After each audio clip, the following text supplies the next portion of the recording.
News, सच जरूरी है। नमस्कार, आप देख रहे हैं MNS न्यूज नेटवर्क। मैं हूं आपके साथ सोनल। कहते हैं आंकड़े कभी झूठ नहीं बोलते। आपने सियासी बयानबाजी देखी होगी। बयानबाजी मैं भी करती हूं, लेकिन आंकड़ों की नजर से देखें कि लोकप्रियता के पैमाने पर पॉलिटिक्स की स्टेज पर खड़ी है। आइए देखते हैं। शराब घोटाला, जुड़ रही कड़ी कड़ी, केजरीवाल के पास आ रही है हथकड़ी। देश की राजधानी दिल्ली के बहुचर्चित शराब घोटाला मामले में सीबीआई ने सीएम अरविंद केजरीवाल को पूछताछ के लिए समन किया है। इसको लेकर भाजपा ने शनिवार को प्रेस वार्ता करते हुए केजरीवाल को शराब घोटाले का किंग पिन यानी सूत्रधार बताते हुए उनकी पार्टी और नेताओं को कट्टर बेईमान बताया है। साथ ही 5 गंभीर सवाल पूछे हैं। भाजपा के 5 सवाल। शराब नीति, जिसकी अहम मीटिंग 5 फरवरी 2021 को हुई, उस बैठक का नेतृत्व आप यानी केजरीवाल कर रहे थे, तो आप पर गाज क्यों न गिरे? मुख्य आरोपी समीर महेंद्र से आपने फेस टाइम पर बात की। विजय नैयर के जरिए ये फेस टाइम कॉल अपने यानी केजरीवाल की आपकी बात समीर महेंद्र से हुई कि नहीं? शराब ठेकेदारों से आपका रिश्ता क्या है? आपकी शराब नीति इतनी ही उत्कृष्ट थी तो इसको वापस क्यों लिया गया? अरविंद केजरीवाल का सिर्फ एक ही काम है, लूट खसूट और भ्रष्टाचार। अरविंद केजरीवाल कट्टर बेईमान है। भाजपा प्रवक्ता गौरव भाटिया ने इस प्रेस वार्ता में कहा कि आम आदमी पार्टी कट्टर बेईमान पार्टी है। उन्होंने कहा कि जुड़ रही कड़ी कड़ी, केजरीवाल के पास आ रही हथकड़ी। भाटिया ने कहा कि शराब घोटाले के केजरीवाल किंग पिन है और आपके नेता जिन्हें आपने कट्टर ईमानदार का प्रमाण पत्र दिया और अब उन्हें जमानत नहीं मिल रही, वह कट्टर बेईमान है। एक और अपडेट लेकर सामने आए हैं अरविंद केजरीवाल के शराब घोटाले को लेकर। शराब नीति उत्कृष्ट थी, सीबीआई पूछताछ से पहले बोले केजरीवाल, लेकिन नहीं बताया वापस क्यों ली। सीबीआई द्वारा शराब घोटाला मामले में समन किए जाने के बाद आज शनिवार को दिल्ली के सीएम और आम आदमी पार्टी आप सुप्रीमो अरविंद केजरीवाल ने नरेंद्र मोदी सरकार पर निशाना साधा है। उन्होंने मीडिया को संबोधित करते हुए कहा कि पूर्व डिप्टी सीएम मनीष सिसोदिया पर आरोप है कि उन्होंने अपने 14 फोन तोड़ दिए। ईडी कह रही है कि उसमें से 4 फोन उनके पास है और सीबीआई कह रही है कि 1 फोन उनके पास है। यदि उन्होंने फोन तोड़े हैं तो उनके पास फोन कैसे आए? इन लोगों ने झूठ बोलकर मुकदमे बनाए और बोला कि शराब घोटाला हुआ है। केजरीवाल ने आगे कहा कि सीबीआई ईडी ने शराब नीति मामले में कोर्ट में झूठे हलफनामे दाखिल किए। केंद्रीय एजेंसियां मनीष सिसोदिया और मेरे खिलाफ गवाही देने के लिए लोगों को प्रताड़ित कर रही है। केजरीवाल ने कहा कि ईडी सीबीआई ने 100 करोड़ रुपए की रिश्वत लेने का आरोप लगाया।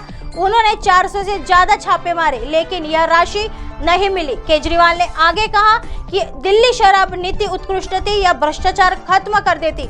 हालांकि केजरीवाल ने यह नहीं बताया कि यदि शराब नीति इतनी ही उत्कृष्ट थी तो जांच के आदेश होते, उसे वापस क्यों लिया गया? बहरहाल सीएम केजरीवाल ने दावा किया कि मैंने दिल्ली विधानसभा में जिस दिन भ्रष्टाचार के खिलाफ बोला था, उसी दिन मैं समझ गया था कि अगला नंबर मेरा होगा। बीते 75 वर्षों में किसी भी पार्टी को आपकी तरह निशाना नहीं बनाया गया। हमने लोगों में अच्छी शिक्षा की उम्मीद जगाई है, वे इस उम्मीद को खत्म करना चाहते हैं। इसके साथ ही केजरीवाल ने कहा कि कल मुझे बुलाया है, मैं जाऊंगा सीबीआई के पास। यदि केजरीवाल चोर है तो इस दुनिया में कोई ईमानदार नहीं है। एक और अपडेट सामने लेकर आए हैं राज्यसभा को लेकर। मुगलों का इतिहास विलोपित कर दिया, अब राजपूतों का करोगे क्या?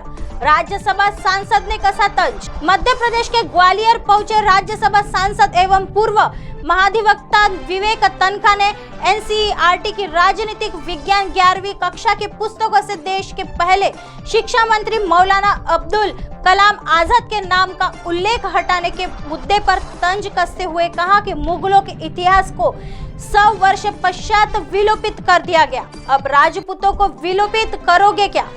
उन्होंने कहा कि इतिहास का ज्ञान सबको होना चाहिए। आखिर हल्दी घाटी का युद्ध किसके बीच लड़ा गया? उन्होंने अपने ट्वीट में भी तंज किया है। यूपी के सीएम योगी आदित्यनाथ के मॉडल एवं गैंगस्टर अतिक के बेटे असद एवं शूटर गुलाम के एनकाउंटर के प्रश्न पर उत्तर देते हुए विवेक तनखा ने कहा कि अब तो जनता ही बताएगी कि कौन सा मॉडल चलेगा। साधु संतों के ऊपर हो रही सियासत के मुद्दे पर राज्यसभा सांसद ने कहा कि साधु संतों को आदर सत्कार से देखा जाना चाहिए। हम आदर करते हैं, किंतु भारतीय जनता पार्टी प्रचार करती है, हम प्रचार नहीं करते। ग्वालियर में 16 अप्रैल को होने वाले अंबेडकर महाकुंभ टिप्पणी करते हुए राज्यसभा सांसद विवेक तनखा ने कहा कि भारतीय जनता पार्टी 20 वर्ष लेट हो गई है तथा इस 20 वर्ष की एंटी बेसी का पूरा अवसर कांग्रेस को प्राप्त होगा। अंबेडकर ने हमारे संविधान के निर्माता थे, मेरे आइकॉन है, मगर भारतीय जनता पार्टी इस मुद्दे पर राजनीति करने में लेट गई है। वहीं तनखा ने राहुल गांधी को अपनी राज्यसभा सीट ऑफर करने के प्रश्न पर कहा कि राहुल गांधी एवं सोनिया ने उन्हें दूसरी बार अवसर दिया है तथा मैं अपना सौभाग्य मानूंगा कि वे मेरी सीट स्वीकार करेंगे। एक और अपडेट सामने लेकर आए हैं पीएम पर हमले को लेकर। पीएम पर हुआ स्मोक बम से हमला, भाषण देने के दौरान हुआ धमाका। जापान के पीएम फूमियो किशिदा की सभा में धमाका हो गया। प्रधानमंत्री फूमियो जब भाषण दे रहे थे उसी वक्त स्मोक बम से हमला किया गया। पीएम को सुरक्षा कर्मियों ने सुरक्षित निकाल लिया है। पुलिस ने मौके से एक व्यक्ति को गिरफ्तार कर लिया है। रिपोर्ट्स के अनुसार वाकायामा शहर में पीएम फूमियो किशिदा के भाषण आरंभ करने से ठीक पहले धमाका हुआ था। स्मोक बम फेंके जाने के पश्चात वहां आसपास धुआं हो गया था। इस घटना के वीडियो में साफ देखा जा सकता है कि घटनास्थल पर जमा हुए लोग सुरक्षित बचने के लिए दौड़ते हुए नजर आ रहे हैं। इस बीच सुरक्षा बलों के एक व्यक्ति को पकड़ भी लिया है। सभा में धमाके के पश्चात प्रधानमंत्री किशिदा बाल बच गए। कहा जा रहा है कि वह सत्ताधारी लिबरल डेमोक्रेटिक पार्टी के एक उम्मीदवार के समर्थन में स्पीच देने वाले थे। जापान में पीएम की सुरक्षा व्यवस्था भारत के प्रधानमंत्री की भांति नहीं होती है। जापान में बहुत कठोर कानून है, वहाँ बहुत कम विदेशी लोग हैं। सुरक्षित देश में सिक्योरिटी की आवश्यकता नहीं पड़ती है, मगर शिंजो आबे पर हमले के पश्चात पुलिस ने इसको लेकर रिव्यू किया था तथा सुरक्षा पहले अधिक चाक चौबंद रखी गई थी, मगर अब मौजूदा पीएम की सभी में धमाके को लेकर जापान पुलिस को एक बार फिर सुरक्षा व्यवस्था को लेकर रिव्यू करना होगा, क्योंकि आने वाले कुछ वक्त में हिरोशिमा शहर में G7 की तैयारी में भी हो रही है। फूमियो किशिदा वर्ष 2021 में जापान के पीएम बने थे। इसके साथ ही वह लिबरल डेमोक्रेटिक पार्टी LDP के अध्यक्ष है। उन्होंने 2012 से 2017 तक विदेश मामलों के मंत्री के तौर पर काम किया तथा 2017 में कार्यवाहक रक्षा मंत्री के तौर पर कार्यरत हो रहे। 2017 से 2020 तक उन्होंने LDP नीति अनुसंधान परिषद की अध्यक्षता भी की थी।